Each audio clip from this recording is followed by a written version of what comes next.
Et votre invité aujourd'hui dans la grande interview en direct sur Boursorama, c'est Laurence Parisot, bonjour. Bonjour. Merci d'être là. Bon, hier soir, j'imagine que vous avez jeté un petit coup d'œil sur cet entretien présidentiel. Pas d'annonce particulière, aucune info nouvelle d'Emmanuel Macron hier soir donc sur France 2 lors de son entretien, conversation, diront certains avec Laurent Delahousse. Il était, on l'a compris, le président en mode service après-vente de son action. Est-ce que ce n'était pas un peu quand même une interview pour rien, vu qu'on n'a rien appris de particulier? J'ai trouvé que cette interview était très intéressante par la forme. C'est la com, c'est de la com, ça. Mais non, le fait qu'on marche debout de salon en salon, qu'on déambule à l'Élysée, non? Vous savez qu'il ne faut jamais séparer la forme du fond. Et cette forme était agréable, rendait tout d'un coup la politique intéressante, alors que vous savez que beaucoup de Français se sont lassés ces dernières années de la politique. C'était, je crois, aussi tout à fait utile pour les téléspectateurs de se rendre compte un peu mieux que ce qu'on voit d'habitude de l'intérieur de l'Élysée. Et puis, il me semble que le président a renouvelé des engagements très forts et très importants, notamment sur l'énergie, sur la lutte contre le réchauffement climatique. C'est en train de devenir un marqueur de son mandat. Qui n'était pas un marqueur de sa campagne. C'est pour ça que je souligne ce point. C'est pour ça que je souligne aussi. Mais aucune question qui fâche quand même hier, aucune question précise. Oui, mais ça, c'est pas Emmanuel Macron, c'est pas le cadre qui est en question. Là, c'est le journaliste. C'était peut-être le deal aussi, non? Je ne sais pas, vous savez mieux comment ça se prépare. Bon, le vrai message de cet entretien, c'est cette phrase que le président Macron a répétée 2 fois. Je fais ce que j'ai dit que je ferais. Est-ce que c'est pas ça finalement la rupture macronienne qui est résumée dans cette formule finalement que dire ben voilà, je tiens mes promesses de campagne, elles sont là? Oui, je pense que Nicolas Sarkozy au début de son mandat a aussi tout fait pour tenir ses promesses de campagne. Cette trajectoire a été subitement interrompue par la crise de 2008. Je pense que c'est un grand classique des hommes politiques élus que de rabâcher qu'ils tiennent leurs promesses. Ce qui est frappant, je trouve, et différent de tout ce qu'on a connu au cours de la période récente, c'est qu'il y a une efficacité gouvernementale, je dirais même, pour prendre un terme managérial, une efficience dans l'action politique et publique actuellement qu'on n'a pas connue depuis longtemps. Avec le paradoxe d'avoir des ministres qui sont relativement effacés, peu connus du grand public. Ben, peu importe. Comme quoi, peut-être que c'est bien d'être effacé si on est efficace. Ce que je note, c'est que le budget a été voté sans encombre, la loi de finances de la sécurité sociale également. Avec une majorité. Il a une majorité, mais le président Hollande avait aussi, sur le papier en tout cas, une majorité. Il avait ses frondeurs. Et même, souvenez-vous, du temps de Nicolas Sarkozy, il y avait des vraies difficultés, il y avait des débats parfois entre le groupe parlementaire UMP à l'époque et le gouvernement. Là, je trouve que les choses avancent relativement rapidement et sans donc avoir des députés Godillot, c'est mieux aussi. C'est mieux, ça permet d'avoir des gens qui votent comme ça. Je crois que l'expression le doigt sur la couture. Hein. Je crois que l'expression Godillot date du mouvement gaulliste au début des années 60, quand il s'appelait l'UDR. Oui, ça remonte là. C'est vrai, mais vous avez raison. Il est vrai que le président Macron a réussi à renouveler totalement le personnel politique, notamment celui de l'Assemblée nationale, pas encore vraiment les élus locaux et que partiellement le Sénat, mais du coup, ce sont des élus peut-être très disciplinés et aussi tout simplement très en phase avec le gouvernement. En tout cas, ça permet d'aller plus vite. Et c'est une vitesse dont on a besoin aujourd'hui dans notre pays. Ouais, le président Macron qui hier a demandé précisément 2 ans avant de voir la baisse du chômage en France. Est-ce que ce n'est pas un engagement qui ressemble un petit peu à l'inversion de la courbe du chômage sous François Hollande, même s'il a manifestement plus de chances d'avoir raison? Il est prudent néanmoins quand il se donne 2 ans. Oui, sous François Hollande, c'était tous les 6 mois. Hein. Peut-être, mais surtout François Hollande avait lié son avenir politique à cet engagement. Il avait clairement dit qu'il ne se représenterait pas s'il n'y avait pas une inversion. Je n'ai pas entendu que Emmanuel Macron liait son projet politique sur cet horizon de 2 ans. À cet horizon. Je crois qu'il est simplement dans l'analyse économique. Il sait qu'il y a une amélioration générale de la conjoncture économique en France, en Europe, dans le monde. Exactement. Première année d'ailleurs, on a une croissance mondiale qui est bien synchronisée. Hein. Oui, c'est vrai. Même si on sait qu'il y a des risques ici et là, mais comme vous dites, il y en a toujours, et c'est mieux de les identifier pour essayer d'anticiper leur éventuelle réalisation.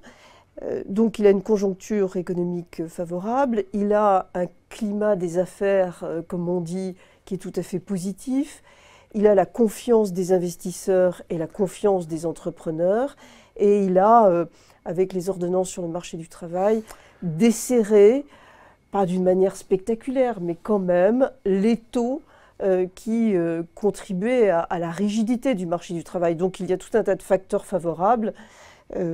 Ça serait logique qu'il y ait cette amélioration sur le front de l'emploi. Justement, c'est que l'occasion, cette mois, l'Élysée, de faire un petit point. Quelle note vous lui donnez, Emmanuel Macron? Parce qu'on a posé la question à Agnès Verdier-Molinier. Vous la connaissez, Agnès Verdier? Bien sûr. Patronne de l'IFRAP, qui vient régulièrement nous voir. Sur ses principales mesures économiques, elle a donné 5,2 sur 10. Quelle note vous donnez? Je ne vais pas donner de note. Elle ne veut pas se mouiller. Mais c'est pas ça. Alors je vous dirais que... On n'insulte pas l'avenir. Oui, ma note serait bien plus favorable que celle que vient de donner Agnès Verdier-Molinier, mais je ne veux pas donner de note parce que je ne suis pas institutrice, parce qu'on n'est pas... Le principe. Mais je donnerais une note. Une mention. Je donnerais une mention favorable. Mention bien, assez bien. Mention bien, mention bien.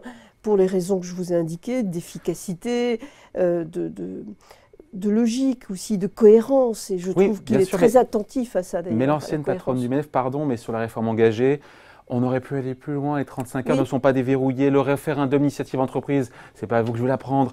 C'est réservé aux toutes petites entreprises. Le contrat de mission, il existe, mais il est soumis à l'accord des branches. Et en même temps, et en même temps, et en même temps. Bon, alors, entre parenthèses, je ne suis pas du tout favorable au référendum dans l'entreprise. Non, mais vous avez compris l'idée de... Oui, mais... Il est allé au maximum de ce qu'il pouvait à chaque fois? Non, on pourrait, dans certains domaines, aller plus loin. Et il y en a beaucoup qui critiquent notamment le manque d'audace, en tout cas pour l'instant, sur la baisse des dépenses publiques. Fondamentalement, ça reste le sujet principal de notre... On va en parler, Ça reste le sujet principal de notre économie. Sur le budget 2018, il n'y a rien. Il n'y a presque rien. Et on sait très bien que sur le moyen et le long terme, la France retrouvera toute sa compétitivité et peut éventuellement regagner une place de leader économique européen si elle transforme, mais vraiment profondément, structurellement, ses dépenses publiques. On est drogué en France toujours à la dépense publique? C'est ça la réalité? Il faut oser mettre les pieds dans le plat et le dire? Je ne sais pas si c'est une drogue, parce que je crois qu'on peut transformer les choses, simplement c'est très complexe. On n'arrive pas à maîtriser, encore une fois, la trajectoire de nos dépenses publiques. On n'arrive pas à la maîtriser parce que les responsabilités sont éparpillées. Regardez sur un sujet comme la formation professionnelle. C'est une dépense publique très importante, elle est déterminante pour l'avenir, et en même temps, on sait très bien qu'elle est, telle qu'elle est gérée actuellement, très peu efficace. Pourquoi? Et elle est très peu efficace, c'est le sens de mon exemple, parce que la responsabilité de cette gestion incombe exactement en partie à l'État, en partie aux collectivités locales, notamment les régions, en partie aux branches professionnelles, à d'autres institutions également publiques. À qui il faut donner plus de place alors? Alors, donc sur chaque sujet, il faudrait mieux identifier le responsable ou l'organisme responsable et organiser une gouvernance qui permette de rendre compte. Mais concrètement, sur la formation professionnelle, qu'est-ce qu'on fait? On donne plus de pouvoir aux régions, on se rapproche du terrain pour que les formations collent aux besoins locaux en termes d'emploi? Alors, moi j'ai une conviction sur la formation professionnelle qui ne rencontre pas beaucoup d'approbation, mais je crois que la clé, ce serait une vraie concurrence entre les différents organismes professionnels. Vous savez que chacun est lié à une profession et vous ne pouvez pas, si vous êtes une entreprise, vous ne pouvez pas adhérer ou bénéficier des services de la formation professionnelle de telle organisation si cette organisation ne représente pas votre profession. Et donc vous avez en fait des grands blocs assez puissants puisqu'ils récoltent beaucoup d'argent et qui ne sont jamais mis en concurrence. Or vous savez, la clé dans la vie, c'est la stimulation.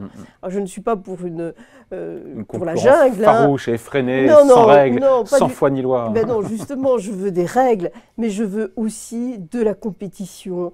Je veux qu'il puisse y avoir le choix. Aujourd'hui, vous n'avez pas le choix. Vous êtes enfermé dans une filière de formation professionnelle. Bon, est-ce que le plus dur a été fait ou le plus dur reste à faire? Question un peu caricaturale. J'en ai conscience en matière de réforme économique et sociale, parce que c'est vrai qu'on a eu la réforme du droit du travail, la baisse de la fiscalité, mais il reste des gros morceaux, la réforme de l'État, il reste les retraites, il reste l'assurance chômage, la formation, l'apprentissage. Non, je pense qu'il y a encore des sujets très très importants. L'assurance chômage, pour moi, fait partie des réformes clés. Je ne suis pas sûre que sur ce sujet, le président puisse aller aussi loin que ce qu'il souhaitait. Ça sera moins ambitieux, évidemment, pendant la campagne. Et ce n'est pas très étonnant parce que... Pour des questions de financement. Oui, mais le coût qui avait été envisagé au départ était très largement sous-estimé. Dans un rapport de 1 à 10. Hein. Exactement. Donc, néanmoins, c'est une réforme très importante. On sait que c'est sur le fonctionnement du marché du travail, l'organisation de l'assurance chômage est une variable déterminante. Mais qui est en léger déficit. On sait que si le taux de chômage passe à 8%, le système sera équilibré. Il y aura la dette après de 30 milliards qui est derrière. Vous avez tout à fait raison. C'est très cyclique. Ouais. Il faut raisonner avec cette idée qu'on peut avoir des déficits vertigineux et en même temps, dès que la situation économique s'améliore, on peut rétablir les comptes de manière tout à fait satisfaisante. Mais au-delà des équilibres budgétaires de l'assurance chômage, le fonctionnement même de l'organisation de Pôle emploi, le fonctionnement de l'accompagnement des chômeurs, ça reste des sujets formidablement importants. On sait tous qu'aujourd'hui, beaucoup de chômeurs trouvent plus facilement un job en allant sur le Bon Coin ou en faisant partie d'une plateforme numérique qu'en allant chez Pôle emploi. Donc il y a une modernisation. Je ne dis pas que Pôle emploi ne fait pas des efforts, au contraire, il y a eu des grosses évolutions, mais il faut continuer dans cette direction, utiliser le big data à fond dans la mécanique de Pôle emploi. Pour faire matcher l'offre et la demande d'emploi. Exactement. La réforme des régimes spéciaux des agents publics, manifestement, est repoussée à 2019, on a compris a priori après les élections européennes. Est-ce qu'il n'y a pas une perte de temps dans cette histoire selon vous? Est-ce que ce n'est pas quand même un signal un peu inquiétant de la volonté réelle du président Macron de mener au terme cette réforme? Bon, je ne considère pas que cette réforme soit... la mère des batailles. Exactement, je ne pense pas qu'elle soit déterminante. Alors, Elle est symbolique. Voilà, on peut l'aborder parce qu'il y a éventuellement un enjeu d'équité entre Français. Mais ce qui me semble plus utile, et je pense que c'est comme ça qu'il faut prendre le sujet, et je crois que Jean-Paul Delevoye, qui est en charge de ce travail, l'aborde ainsi, c'est de considérer les 37 régimes de retraite qui existent aujourd'hui et de se demander comment on peut... Les unifier. Voilà, je ne pense pas qu'on pourra arriver à un seul régime, mais je pense converger. Je pense que c'est le bon mot. Une convergence serait tout à fait utile, à la fois pour garantir la pérennité des différents systèmes, enfin des différents métiers, des retraites des différents métiers, et puis pour établir un peu d'égalité dans le système des retraites français. Deux petits points encore, Laurence Parisot. Dernier chiffre d'Eurostat place la France championne d'Europe des prélèvements obligatoires. Et on se dit que même en fin de mandat, avec Emmanuel Macron, quand on regarde la trajectoire, on sera encore champion ou vice-champion d'Europe des impôts, des prélèvements obligatoires. C'est comme ça, on fait avec? Ou ça vous révolte? Non, il faut absolument changer cela parce que ça nous pèse, ça limite les capacités d'initiative de tout notre pays.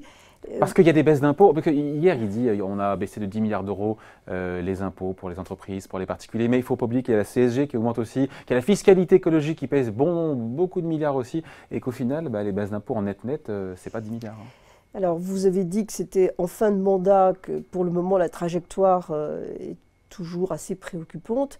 Moi, ce qui m'intéresse, c'est si les orientations économiques d'Emmanuel Macron de ce début de mandat et puis tout au long de son mandat vont permettre une une inflexion du mouvement, parce que le mouvement a toujours été ascendant, c'est en tout cas 15 dernières années. Il sera descendant, mais tellement lentement. Eh bien, moi, ce qui m'intéresse, c'est la tendance. Et vous savez, c'est comme à la bourse, hein, on achète, on achète les moindres points d'inflexion. Je pense que si on arrive à modifier structurellement suffisamment, là, le système de protection sociale, là, la fiscalité, pour garantir que cette inflexion de tendance de fin de mandat devienne pérenne, alors oui, la France sera sortie. Certes, on avance à notre rythme, mais quand on regarde la moyenne OCDE, donc des pays qui nous ressemblent à peu près, ils sont à 34%, là où on est, je ne sais pas, nous à 44, 45. Ça fait 11 points de PIB, 11 points de PIB, quand on sait compter, et vous savez encore mieux que moi, c'est 220 milliards d'euros d'écart. Vous avez tout à fait raison, mais on ne change pas une dérive de 25 ans en 5 ans. On regarde la dérivée seconde, comme on dit en mathématiques.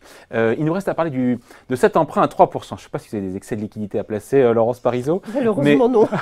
Mais si vous en aviez, le Front National vient de lancer un emprunt patriotique. C'est sa présidente sur Twitter là, qui fait cet appel, qui promet 3% de rendement. 3% à l'ère des taux quasiment zéro, on se dit que c'est mirifique, sans aucun risque, nous affirme-t-elle. Alors là, on met les inimitiés de côté, mais d'un point de vue strictement économique, c'est vraiment sans risque ce placement à 3%, parce que pour les particuliers, c'est bien rémunéré. Si on regarde sous l'angle purement économique, comme vous dites, et même business. Business first. Voilà, moi je regarde le business model. Et je trouve que le business model n'est pas très prometteur. Je ne vois pas à un horizon proche un rétablissement dans l'opinion, dans le corps électoral du Front National. Le Front National est plutôt en situation de faiblesse, il est divisé. Donc, toujours sous l'angle purement business, je serais très prudente. Bon, et donc pour vous, un placement sans risque, vous êtes dubitatif sur un placement sans risque? Ma recommandation, parce que c'est fort, placement sans risque. Ma recommandation purement business est de ne pas acheter. Et ma recommandation de citoyenne est de ne surtout pas acheter. Parce que la question qu'on se posait, on finit là-dessus, c'est quelle garantie financière le Front National apporte pour dire ce placement est garanti. Garanti par quoi? Parce que 3% c'est alléchant. Hein. Je ne sais pas. Ceci dit, les partis politiques français sont tous plus ou moins en difficulté, à part le nouveau parti En Marche. Et on peut comprendre pourquoi. Ils n'ont pas été très glorieux dans leur capacité à proposer des idées pour le pays. Et le Front National encore moins que les autres. Bon, merci à vous. Merci Laurence Parisot d'avoir été avec nous. Merci à vous. Voilà, Laurence Parisot qui était donc l'invitée de la grande interview en direct sur Boursorama. Merci.